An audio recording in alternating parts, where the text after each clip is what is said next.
Bonjour à tous, c'est Jean-Luc Roux sur sa chaîne YouTube. Aujourd'hui, nous allons parler du potentiel conflit Israël-Iran avec des missiles balistiques contre des pageurs et des bunkers boosters. Alors, pour quel résultat? Après l'attaque du 1er octobre 2024, des détails apparaissent et permettent de connaître les missiles tirés par l'Iran sur l'Israël. Au niveau des pertes, seule une personne serait décédée. Cette attaque contraste avec l'attaque israélienne des pageurs du Hezbollah, blessant ou tuant plus de 3500 personnes.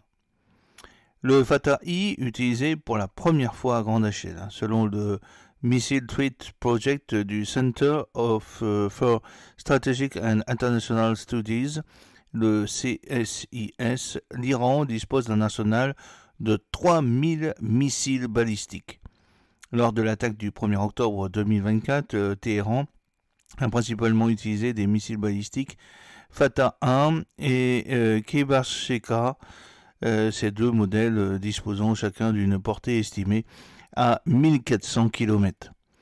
Le Fatah 1 est un missile balistique à portée intermédiaire dévoilé en juin 2023. Il s'agit du premier missile balistique hypersonique développé par l'Iran, conçu pour échapper au système de défense antimissile. Selon les gardiens de la Révolution, le missile Fatah est capable de manœuvrer tout au long de sa trajectoire, aussi bien à l'intérieur qu'à l'extérieur de l'atmosphère, rendant son parcours imprévisible et donc difficile à intercepter. Lors de sa présentation, l'Iran avait affirmé que ce missile pouvait cibler et contourner les systèmes de défense antimissiles les plus sophistiqués comme ceux des États-Unis, mais aussi le dôme de fer d'Israël. Les résultats de l'attaque du 1er octobre auront démontré le contraire. Alors, le Kebar Shekan est quant à lui un missile balistique à combustion solide de portée moyenne. Développé comme un missile de troisième génération, il a été présenté en 2022 lors d'une cérémonie marquant le 43e anniversaire de la révolution iranienne.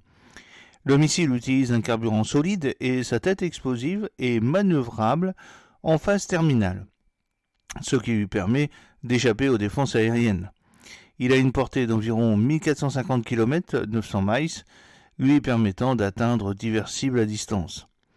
Lors de l'attaque d'avril, la majorité des missiles déployés à l'époque étaient des EMAD à combustion liquide, qui présentent un taux d'échec de 50% et une précision variant entre 500 mètres et 1 km. Varie en fonction des sources. Les missiles à propelleur solide permettent des tirs rapides et simultanés sur plusieurs cibles, accentuant aussi la pression sur des systèmes de défense adverses. En revanche, les versions plus avancées des missiles balistiques iraniens réduisent la charge d'erreur à seulement 20 mètres. Au niveau du nombre, le gouvernement américain décrit l'attaque du 2 octobre 2024 comme presque 2 fois plus importante que celle d'avril 2024.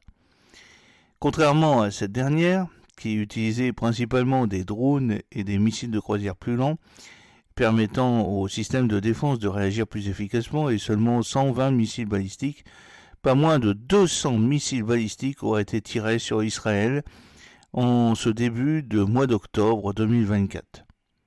Téhéran affirme qu'environ 80% de ces missiles ont réussi à percer les défenses israéliennes, une affirmation contestée par les forces de défense israéliennes, la FDI, qui affirme avoir intercepté la majorité des projectiles.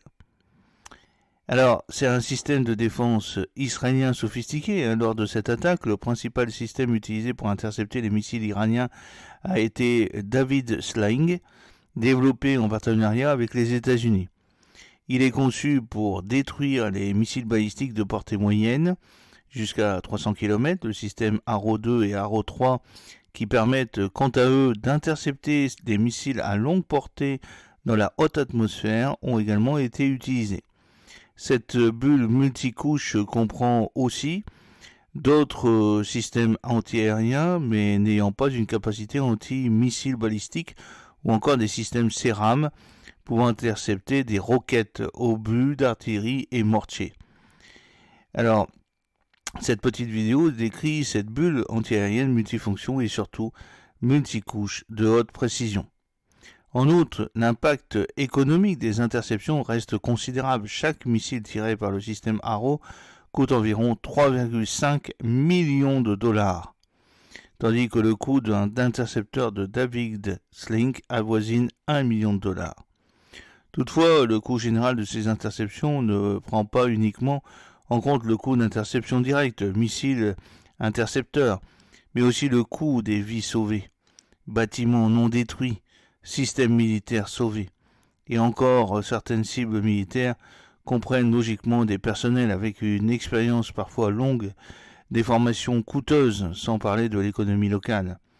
Au final, l'interception est onéreuse, mais reste tout de même à l'avantage d'Israël.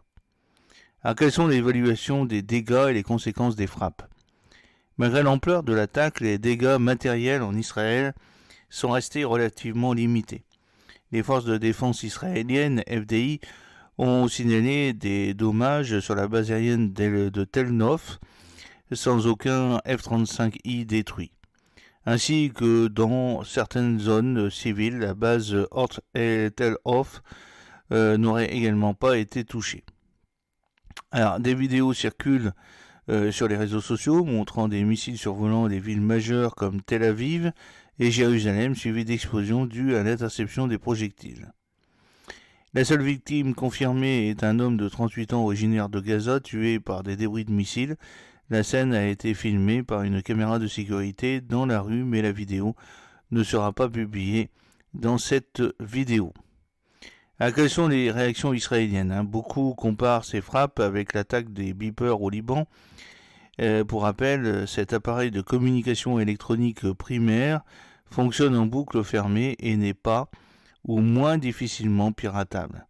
C'est ainsi que le Hezbollah au Liban s'est équipé de nombreux beepers afin de déjouer les systèmes d'écoute israéliens. Cependant, les beepers et certains talkie-walkie avaient en réalité été piégés par les services secrets israéliens. Les 17 et 18 septembre, ceux-ci ont déclenché le système caché, faisant exploser de petites charges dans les systèmes en question. Au total, plus de 3500 personnes, pour la plupart affiliées au Hezbollah, ont été blessées à divers degrés ou même tuées, diminuant les capacités de réponse du Hezbollah face aux actuelles insertions des forces terrestres israéliennes dans le sud Liban. Cette attaque contraste fortement l'attaque iranienne au niveau du nombre de personnes touchées, et ce malgré l'emploi d'un nombre élevé de missiles balistiques. Il y a eu aussi l'utilisation de bombes JDAM par Israël. En revanche, Israël mène depuis plus de 10 jours une intense campagne aérienne contre le Liban visant principalement les infrastructures liées à Hezbollah. Plus de 3600 cibles ont été frappées et les FDI préparent une offensive terrestre. Parmi les événements marquants, l'explosion simultanée de centaines de beepers utilisés par des membres du Hezbollah le 17 septembre, suivi de nouvelles déflagrations à Beyrouth Sud, montre qu'Israël utilise de nombreux moyens militaires. Le 27 septembre, Hassan Nasrallah, leader du Hezbollah, a été tué dans une frappe aérienne menée par Israël. Israël a vraisemblablement utilisé des bombes GBU-31V3 JDAM, Joint Direct Attack Munition, lors de ces frappes, désignées communément sous le terme de Bunker Buster. Le GBU-31V3 est une bombe de classe 2000 LB avec un corps de bombe lisse BLU-109 conçu pour pénétrer les structures fortifiées avant d'exploser. Ces bombes ont été utilisées contre les immeubles de grande hauteur équipés potentiellement de sous-sols et de bunkers typiques des infrastructures du Hezbollah. Le mécanisme de la GBU-31V3 permet de faire l'explosion de manière retardée jusqu'à ce que la bombe ait atteint le cœur de la cible de la structure ciblée. Cela maximise les dégâts internes, en particulier dans des environnements urbains fortifiés. Il est estimé que 60 à 80 JDAM ont été largués lors de cette offensive, une quantité considérablement supérieure à celle utilisée par l'armée américaine en Irak ou en Afghanistan, 24 bombes similaires utilisées sur l'ensemble du conflit. Il y a aussi eu l'utilisation possible des navires israéliens. Le 3 octobre, Israël a également mené une frappe ciblée sur un dépôt d'armes à la base russe de Kenmin en Syrie, dans la région de Latakia. Cette frappe est intervenue après l'arrivée d'un avion cargo iranien suspecté de transporter des armes sous couvert d'aide humanitaire. Israël aurait utilisé une trentaine de missiles tirés depuis des navires de guerre. À la suite, des patrouilles aériennes russes ont été observées sur le lieu de l'attaque. Voilà, j'espère que cette petite vidéo vous a plu. N'oubliez pas de cliquer sur le pouce pour la promouvoir, de vous abonner si ce n'est pas encore fait et de partager cette vidéo sur vos réseaux sociaux.